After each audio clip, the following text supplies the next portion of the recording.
晚安，張生張太，我係寶城嘅 agent Anson 亮嘅，咁就好多謝翻你哋支持同信任我哋寶城啦。早前喺 WhatsApp 度提供咗一個好詳盡嘅資料，咁我哋都可以俾翻一個詳細嘅分析報告俾翻你哋嘅。咁就事不宜遲開始啦。咁啊睇翻啦，我哋今日嘅流程，咁呢度咧。就直接跳到嚟，我哋首先介紹翻你嘅保誠啦。咁咧，保誠香港保證客戶保障嘅客戶超過130萬。咁2023年離岸新造業務咧係第一嘅。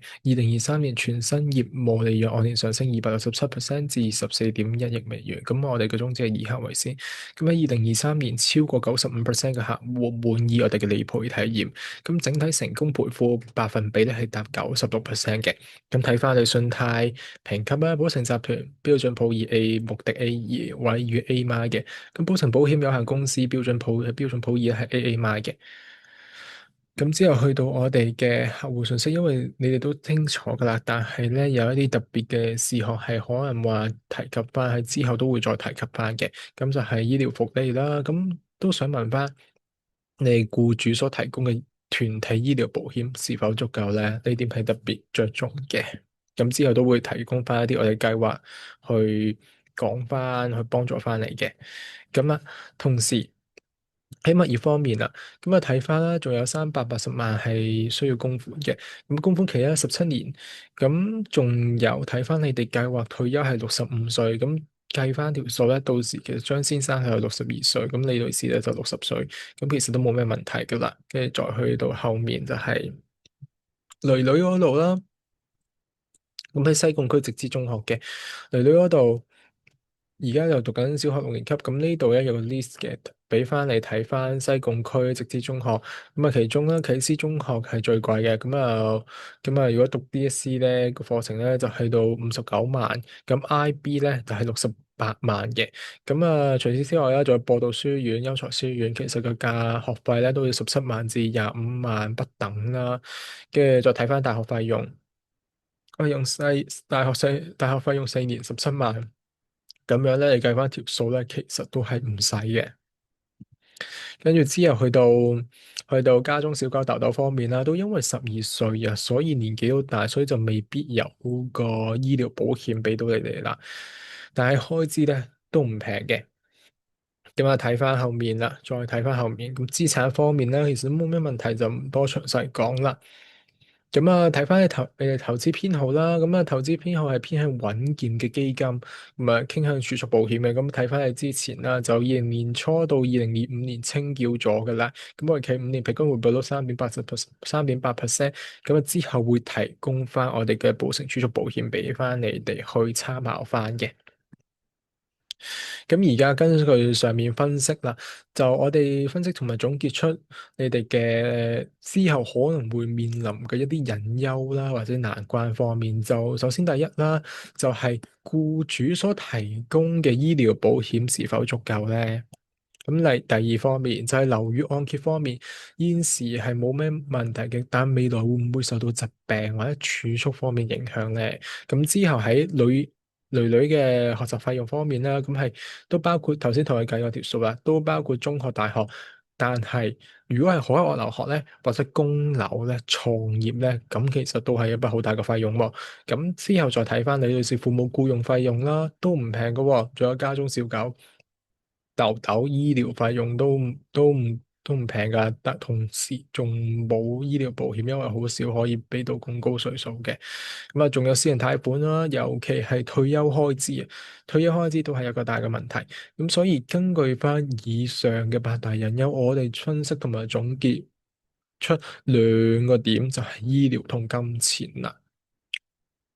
咁啊，再去睇下後面啦。咁就當然啦，有八大隱憂，當然都有翻八大嘅優勢方面嘅。咁首先第一，工作穩定、高收入、福利好，同埋有物業，亦都可以喺退休前供完款嘅，同埋有足夠嘅存款遺產啦，仲有投資股票，每個月都有盈餘4萬幾嘅。咁啊，性格咧都非常之好啊，係偏向於穩健同埋保守嘅投資選項。咁當然啦，你招成嘅支出保險都睇得出啦。咁所以睇翻啦，你有八大隱憂，自然有八大優勢。咁自然我哋就可以運用翻一啲工具去幫你分析總結翻嗰八大隱憂係分析翻係兩方面，即係醫療同埋金錢呢兩方面。咁我哋咧就可以推薦翻一啲計劃同埋產品，幫你哋去利用你嘅優勢去解決翻嘅問題或者隱憂啦。咁啊，睇翻呢啲財務分析啦，其實都冇咩問題噶啦。頭先都講過，跟住就嗱嚟到重點啦，就係我哋保誠順手明天多元貨幣計劃，咁啊推薦翻俾你嘅，就係屬於我哋人壽及儲蓄保險啦。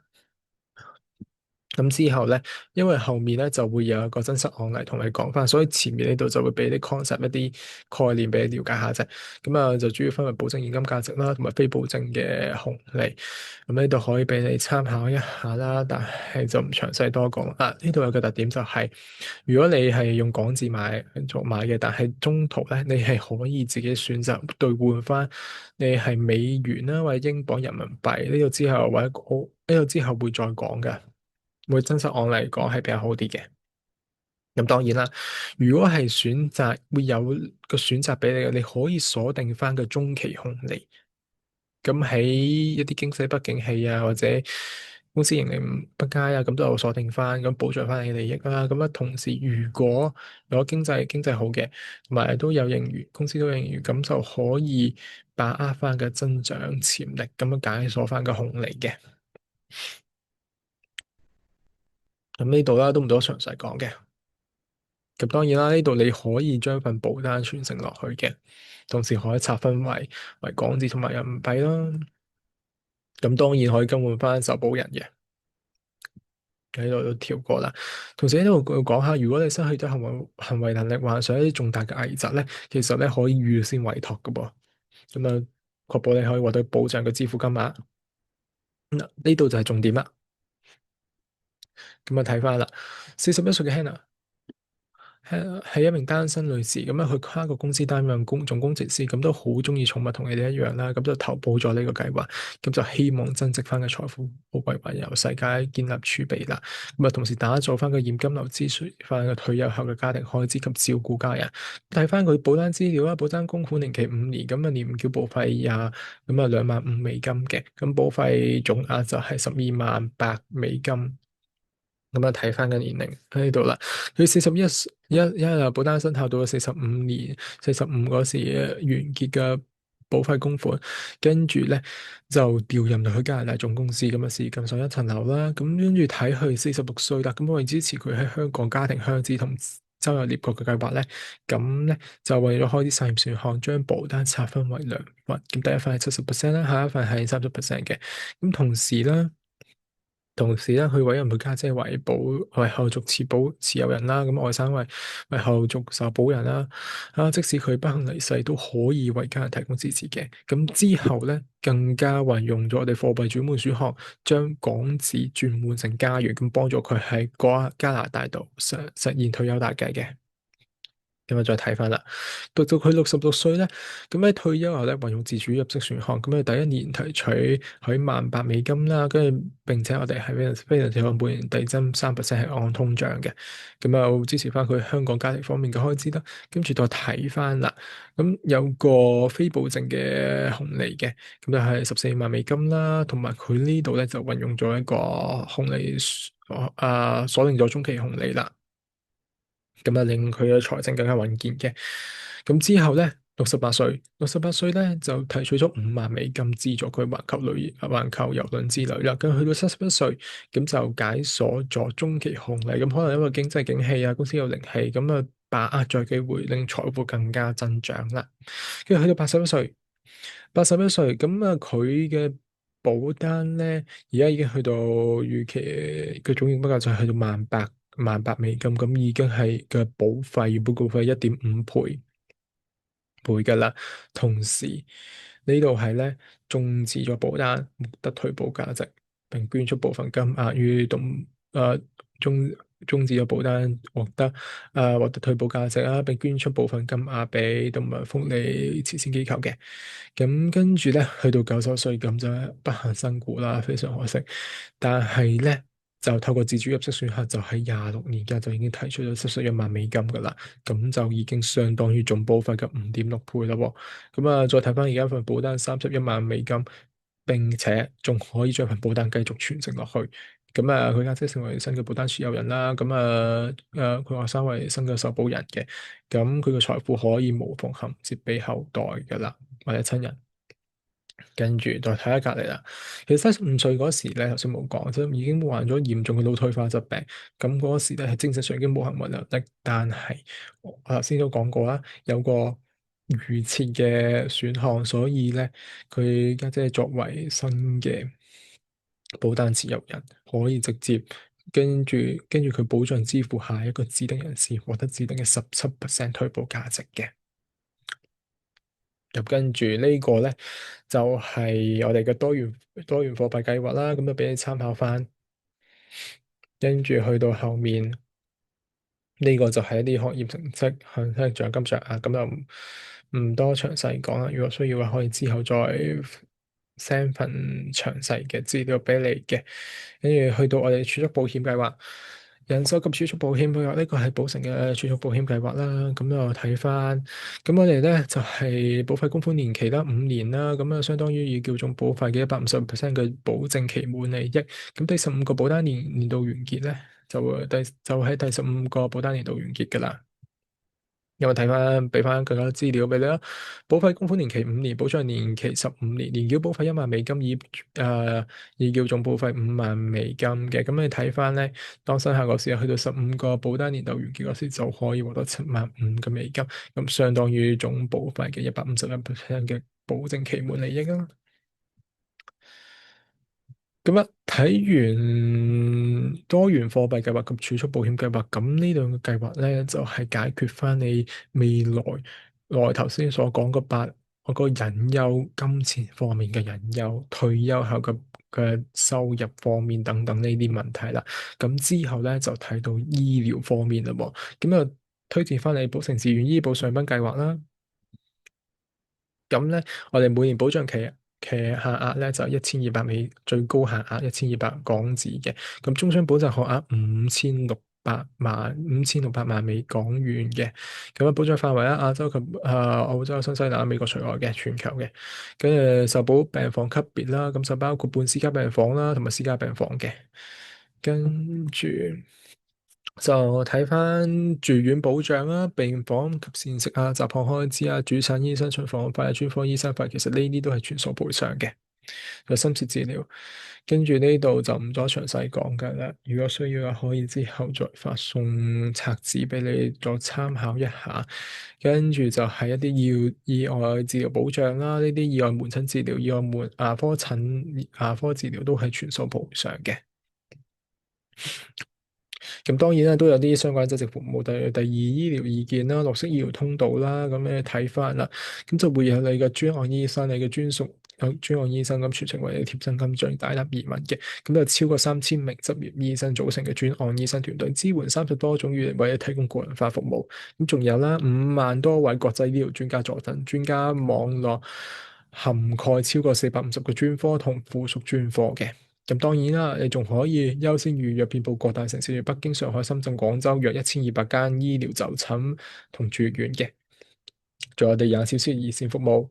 咁啊睇翻啦，呢份就係中大嘅退休醫保計劃。咁其實咧，佢哋每年計劃最高限額其實得45萬咋，同埋住房等級只係半私家病房，同埋各方面其實你嘅保障額其實都唔足夠。同埋範圍亦都冇我哋廣泛，所以喺醫療醫保方面，其實我哋可以提供一個更加完善同埋全面嘅醫保計劃俾你哋嘅。咁之後啦，仲有加埋危重手術保二啦，我哋推薦俾你嘅。咁啊，係面臨一啲重大就係原位癌啊、冠狀動脈血管成形術、早期甲狀腺或者前列腺癌嘅，咁都係啦，係當時保額嘅25%嘅可以保到。佢哋同期有15種早期嚴重病況啦，都係當時保額20%啦。咁啊，最高總賠償次數3次嘅。當然啦，其實最高賠償額咁啊5萬美金，40萬港紙嘅。咁之後睇翻深切治療保障啦，都係當時保額20%嘅。咁有咁多詳細講啦，呢度都有翻資料俾你參考翻。咁如果係嚴重疾病保障咧，就可以去到當時保額嘅100%，再加埋中期紅利免值。跟住啦，如果仲有額外定期嘅，仲可以加嘅。咁啊，最高賠償次數一次嘅。咁咧包咗咩疾病咧？咁就睇翻啦。咁如果心臟相關咧，咁會分早期嚴重病況同埋嚴重病況。咁之後咧，一啲心肌病心臟病發作大動脈外科手術都係包嘅。咁仲有一啲阿爾茲海默氏症啦、植物人啦、良性腦腫瘤都係 OK 嘅。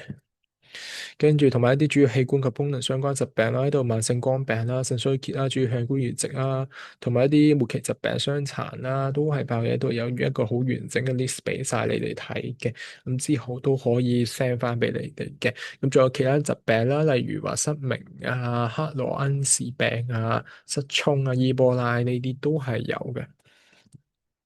咁嗱，呢度有個真實案例俾翻你參考嘅。咁喺30歲咁保單開始生效啦，咁34歲咁確認患上子宮頸原位癌嘅，咁就可以獲得到我哋嘅藝術守護保好早期嚴重疾病保障，我哋支付咗25000美金嘅。係當時保額嘅25%，咁之後咧37歲啦，咁就確認患咗咁啊好不幸啦，又係患嚴重嘅肺癌，咁於香港連續入住深切治療房3日，咁都可以獲到我哋藝術守護保二嘅，同埋深切治療保障，咁我哋都支付到20000美金，咁都屬於當時嘅保額嘅20%嘅，咁直到39歲，咁仲不幸，咁再次患上肝癌，唔係話。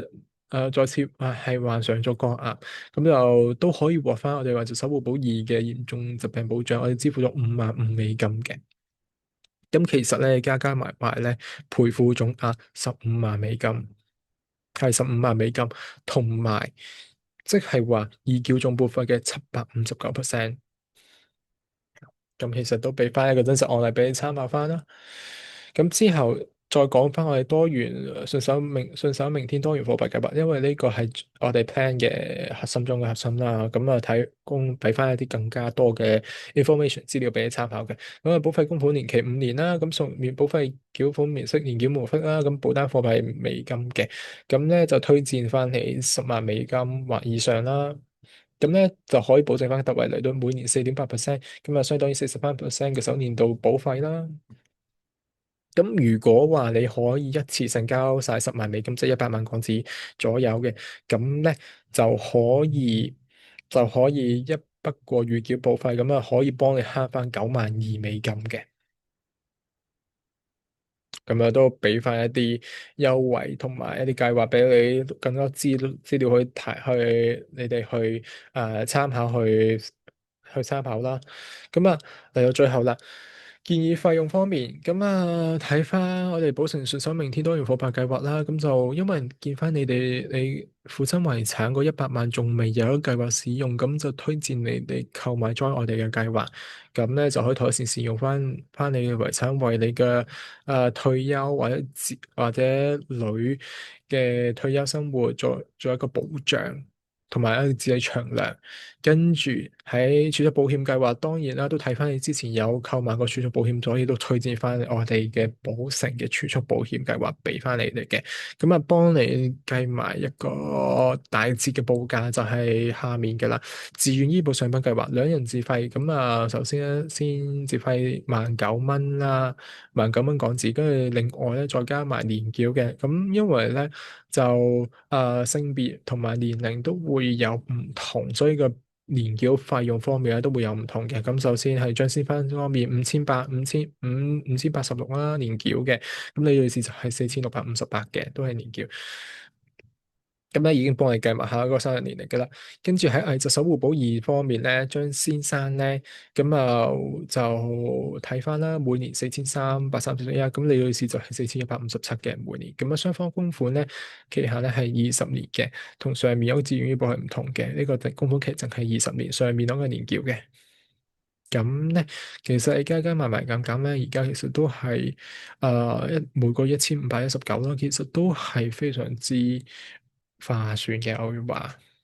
咁就提供翻呢兩方面啦。咁喺金錢方面就有我哋多元貨幣計劃同儲蓄保險。咁喺醫療方面就有我哋嘅自願醫保同埋隻手保俾你參考嘅。咁如果需要話更多嘅 information 或資料咧，咁就可以之後再聯絡翻噶啦。咁就好多謝你嚟我哋呢次嘅 Zoom meeting 啦。咁係時候都結束噶啦。